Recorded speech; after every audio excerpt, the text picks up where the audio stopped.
Hello दोस्तों, जय श्री कृष्णा, ओम नमः शिवाय। कैसे हैं आप सब? आप सभी को सावन माह की ढेर सारी शुभकामनाएं। फ्रेंड्स, सावन के महीने में हम घर में डेली पूजा कैसे कर सकते हैं शिवलिंग की। अगर आपके घर में बेलपत्र है तो बहुत अच्छी बात है, नहीं है तो सावन के महीने में बेलपत्र का एक पौधा जरूर लगाएं अपने घर में। बहुत ज़्यादा शुभ होता है सावन के महीने में लगाना। देखिए, अगर आपके घर में शिवलिंग है तो बहुत अच्छी बात है, शिवलिंग नहीं है तो कोई बात नहीं, आप एक खाली गमला ले लें। अगर बेलपत्र है तो बेलपत्र के पौधे में ही आप पूजा कर सकते हैं। नहीं है बेलपत्र का पौधा तो एक खाली गमला ले लें जिसमें मिट्टी भरी हो, चिकनी। उसी पौधे में आप डेली पूजा कर सकते हैं एक शिवलिंग बना के। मतलब उसी गमले की मिट्टी लेके और हम शिवलिंग बना के, बिना जलाधारी के आप शिवलिंग बना के पूजा कर सकते हैं। अगर शिवलिंग है इस प्रकार का तो आप शिवलिंग रख लें और फिर इस तरीके से आप पूजा कर सकते हैं जैसे हम आपको इस वीडियो में शेयर करने वाले हैं। तो बहुत ही आसान विधि इस वीडियो में मैं आपके साथ शेयर करूंगी। तो यहाँ पे देखिए, मेरे पास बेलपत्र था, उसी में मैंने शिवलिंग को रख लिया है। अब मैं करूंगी पूजा। तो मैं डेली इसी तरीके से पूजा करती हूँ। जब से सावन लगे हैं उसी दिन से मैं पूजा करती हूँ। सावन का जो सोमवार है उस दिन भी मैंने पूजा ऐसे ही की थी। अगर आपके घर के आसपास मंदिर नहीं है, दूर है मंदिर, या फिर मंदिर जाने का इतना समय नहीं मिल पाता, वर्किंग है, तो आप इस तरीके से घर में बहुत ही जल्दी से पूजा कर सकते हैं आसान तरीके से। तो यहाँ पे देखिए, मैंने दिया जला लिया है। सबसे पहले हमें थोड़े से अक्षत रखने हैं। सीधा सीधा डायरेक्ट जमीन पे दिया नहीं जलाना है। थोड़े से अक्षत रख के उसके पास हम दिया जला लेंगे ऊपर। यहाँ पे हम शिवलिंग को अभिषेक कराएंगे। तो सबसे पहले हम शुद्ध जल से अभिषेक करा रहे हैं। तो शुद्ध जल से हम पहले शिवलिंग को स्नान कराएंगे। शुद्ध जल और थोड़ा सा गंगा जल भी आप इसमें मिक्स कर सकते हैं। इसके बाद चाहे तो आप यहाँ पे पंचामृत बना सकते हैं, जैसे कि आप दूध, दही, शक्कर, शहद, घी, इन पांचों चीज़ों को मिला के आप एक मिश्रण बना लें और उसको कहते हैं पंचामृत। तो उससे भी आप जो है ना भगवान शिव को डेली स्नान करा सकते हैं। अगर आप इतना नहीं कर सकते तो कम से कम कच्चा दूध ले लें थोड़ा सा और उससे स्नान कराएं।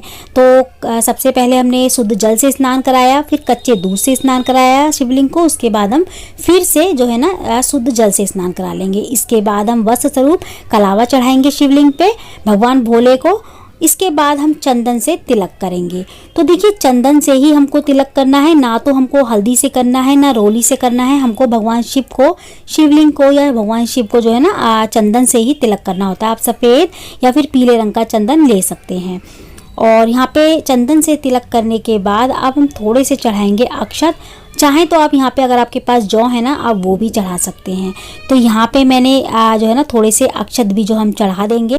देखिए, जो हम पूजा में अक्षत इस्तेमाल करते हैं ना, वो बिल्कुल भी टूटे हुए नहीं होने चाहिए, साबुत होने चाहिए एकदम। इस चीज़ का हमें ध्यान रखना है। तो यहाँ पे हमने अक्षत चढ़ा दिए हैं। अक्षत चढ़ाने के बाद हम बेलपत्र लेंगे। देखिए, बेलपत्र आप 5, 3, 2 जोड़े से भी चढ़ा सकते हैं। जरूरी नहीं है कि आपके पास नहीं है फिर भी आप 21-51 चढ़ाएं। आपके पास जितने भी बेलपत्र हों भावपूर्वक आप चढ़ा सकते हैं। बेलपत्र पे आप चंदन से एक एक टीका कर लें। उसके बाद आप इस तरीके से भगवान भोले को जो है ना बेलपत्र चढ़ा सकते हैं। अगर आपके पास कुछ नहीं है तो कम से कम बेलपत्र जरूर चढ़ाएं। तो डेली हमें इस तरीके से चढ़ाना है। तो यहाँ पे मैं 2 ही चढ़ा रही हूँ, एक और बाकी के मैंने माता पार्वती और भगवान शिव की जो अलग से पूजा की है वहाँ पे भी चढ़ा दिए हैं। आप चाहें तो मंदिर में भी चढ़ा सकते हैं, वरना आप इसी तरीके से सेम तरीके से आप डेली शिवलिंग की पूजा कर सकते हैं। देखिए, शिवलिंग नहीं है तो आप मिट्टी से शिवलिंग बना सकते हैं बिना जलाधारी के, उसकी भी इस तरीके से पूजा कर सकते हैं। पूजा सेम तरीके से ही होगी। यहाँ पे मैंने भोग में थोड़ी सी मिश्री चढ़ा दी है। इसके अलावा मैंने मौसमी चढ़ा दिया। आपके पास केल, आपके पास जो भी ऋतु फल हो वो आप चढ़ा सकते हैं इसके अलावा, ठीक है। तो यहाँ पे हमने भोग भी लगा दिया है और जो है ना अब हमने जो है ना रुद्राक्ष की माला ले ली है। इसे मैं जो है ना जपती हूँ, जैसे कि जब से सावन लगे हैं ना मैं जपती हूँ। वैसे भी जब भी हमें समय मिले, अगर हमारे पास माला है, हम पूजा कर रहे हैं सोमवार को या जब भी हमें समय मिलता है, हमें जो है ना अपना समय निकाल के थोड़ा सा जो है ना माला जप लेनी चाहिए। यहाँ पे मैं बेलपत्र के पौधे पे भी टीका कर दूंगी, जल चढ़ा दूंगी, पूजा कर दूंगी इनकी भी।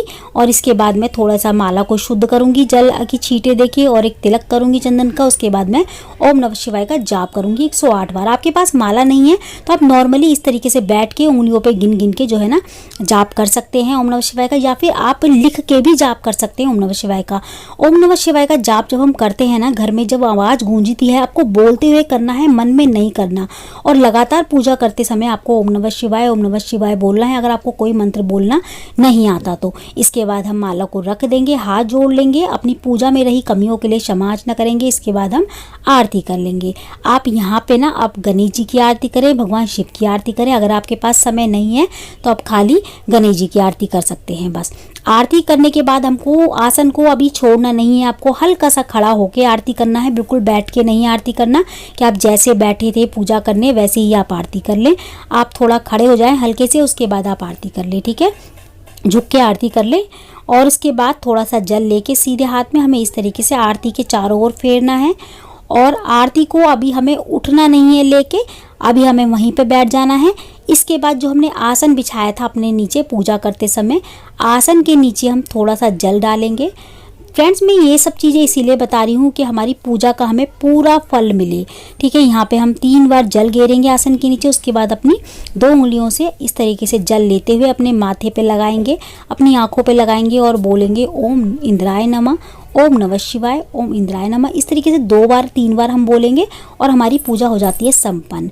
इसके बाद हम हाथ जोड़ लेंगे और ये ना हमको जहाँ पे आपका पेड़ हो वहीं पे आप पूजा कर सकते हैं। यहाँ मैंने थोड़ा सा कमरे में खिसका लिया था क्योंकि हमारे ना बालकोनी में इतनी जगह नहीं है, इतना मतलब आराम से बैठ के हम पूजा नहीं कर सकते। मतलब जगह तो है, इतनी नहीं है, लेकिन छोटी बालकोनी है, इसलिए मैंने थोड़ा सा कमरे में पौधा खिसका लिया था। आपके यहाँ स्पेस है, छत पे है पौधा, तो आप छत पे भी पूजा कर सकते हैं। इसके बाद पूरे घर में हम आरती घुमा देंगे, घंटी बजा देंगे, हमारी पूजा हो जाती है संपन्न। तो इस तरीके से हम डेली सावन के महीने में पूजा कर सकते हैं। तो आज की वीडियो आपको हमारी कैसी लगी मुझे कमेंट करके ज़रूर बताइएगा। अच्छी लगी है तो लाइक शेयर कमेंट करना बिल्कुल ना भूलें। तो मैं मिलती हूँ अगली वीडियो में ऐसी ही अच्छी सी एक और वीडियो के साथ। जब तक के लिए जय माता दी, राधे राधे, ओम नमः शिवाय।